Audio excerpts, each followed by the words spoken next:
Welcome to Rows to Columns. I'm going to take you quickly through how to take a Google form through and lock it so students can submit their work without having access to other technology. And then from there, you will create documents and then you can give them editing access and they can fix it. But at least you get what's in their minds first. So there we go. We can collect the first draft. And again, we can use that and they can let them do the self-peer and even AI. They can actually show the evolution of their work, which I think is kind of neat. Okay. What do you need?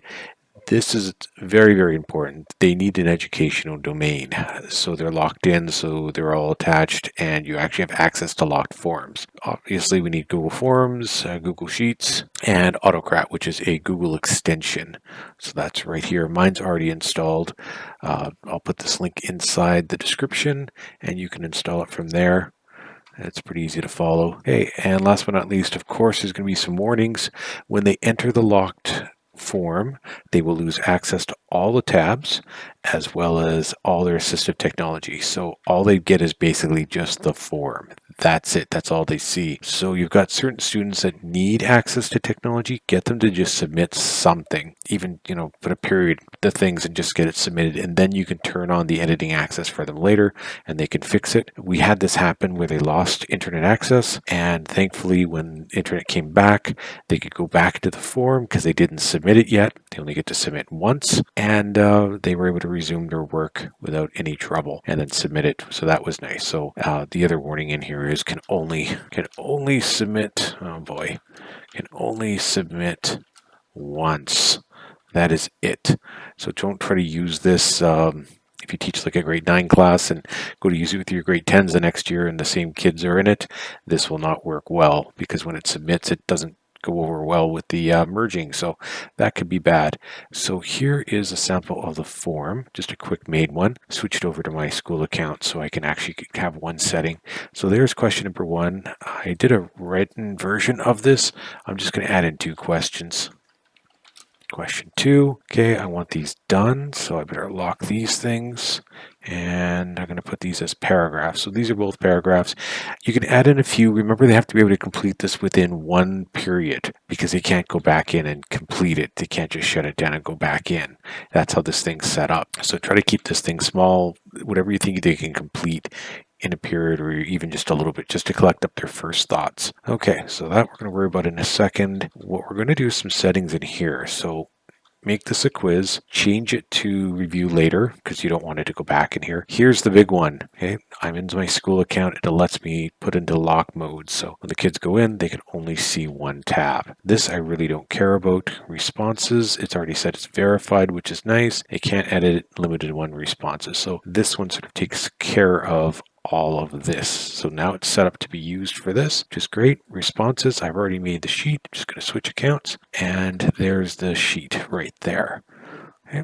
We don't care about the score or anything else. We're just going to be stealing these 3 here. So when data comes in, we want this thing to work, and this is where Autocrat comes in. Now for Autocrat to work, let's kick it up underneath extensions, Autocrat. Let's launch.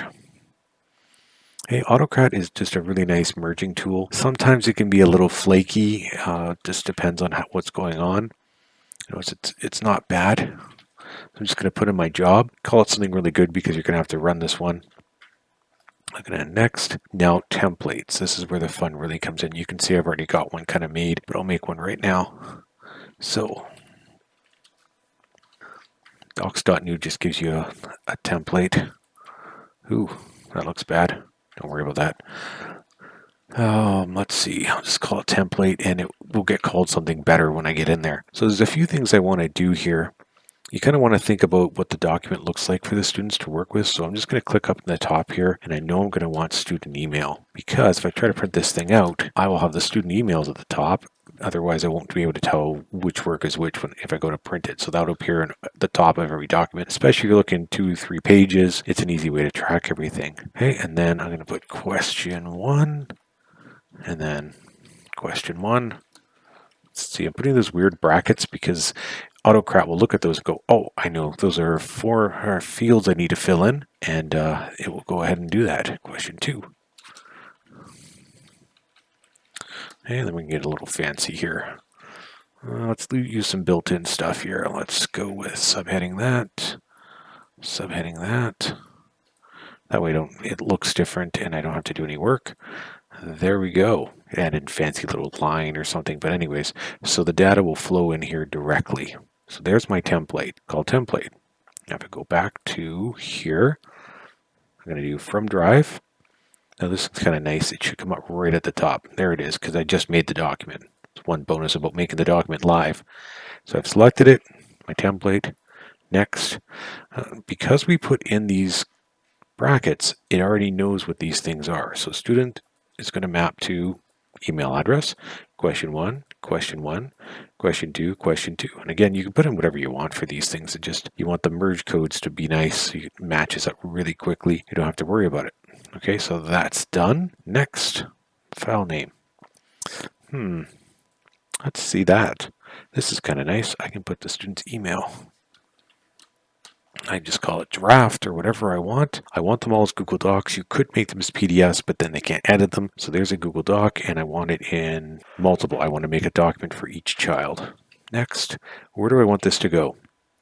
If I was doing this for real, I would really want to put this stuff inside a folder because it's going to generate a document for each child, 30 kids in a class. That's a lot of documents. So make sure you put it into a folder. I'm not really too worried because I'm only one. Don't worry about this one.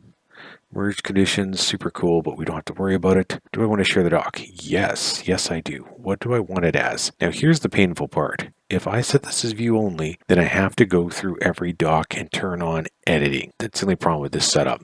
So what you can do is you can go right to here, because inside Google Docs, as you're working on it, there's version history, and version history lets you go back in time and see all the modifications. So you can go back to right when the document was created with all the information, and then you can see the evolution that the student took. So even if you give them access to edit, you still have that look at the first thing. So you can see, well, they just copy and pasted, but there we go.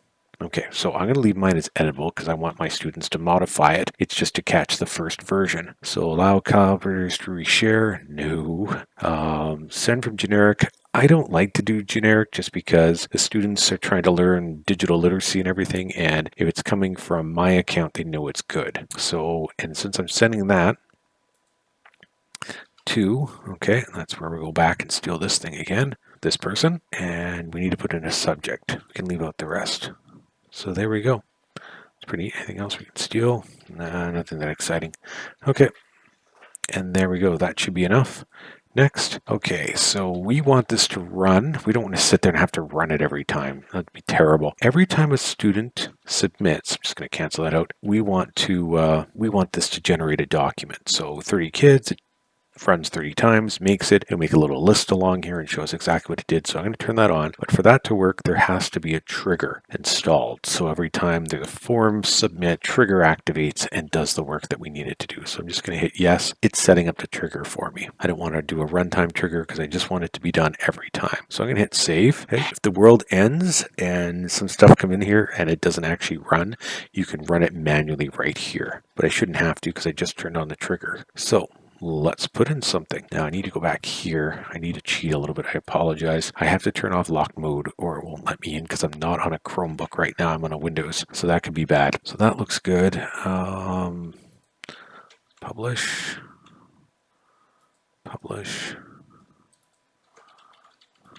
Okay, just need to change this because I'm not in this account.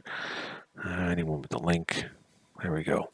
New fancy stuff that this lets you do. I don't know if I like it. I just like the old button. Turn it on and let it go. Copy responder link. Might as well shorten it while I'm at it. Okay, let's put in something.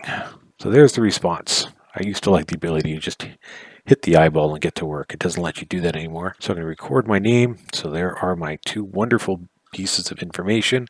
I'm going to submit that and hopefully a lot of stuff happened in the background. Oh, look at that. So let's get into work. Adds in these always. So we can see that everything's being generated. Okay, so again, you would want this inside a folder. So they all go inside the folder. Here is my document and just so you can see what it looks like. I have editing access because that's how I set it up. There's my answers. I can look at those. You know, you could have even had the tag. You go back to the template. I never even thought about this. Get out of that. I can take the tag and I can change the font, I can change the color. So when it comes in, it looks at that and puts it as the exact same. It just replaces it. So that's purple. The answers will come in purple. Might be a nice way to differentiate. Anyways, there's the information there, my first draft. I gave them editing ability. So I might have to use this, and you can see right away what's going on. You can see that what's changed into that, which is my original, and then as they modify, you'll be able to watch the evolution of their work. And hopefully you're getting what they've done and then what they've modified to see their journey, as opposed to, stealing it, putting it in and pretending it's their own. Anyways, folks, that's the quick and easy way of making something like this. If you have any questions, please reach out.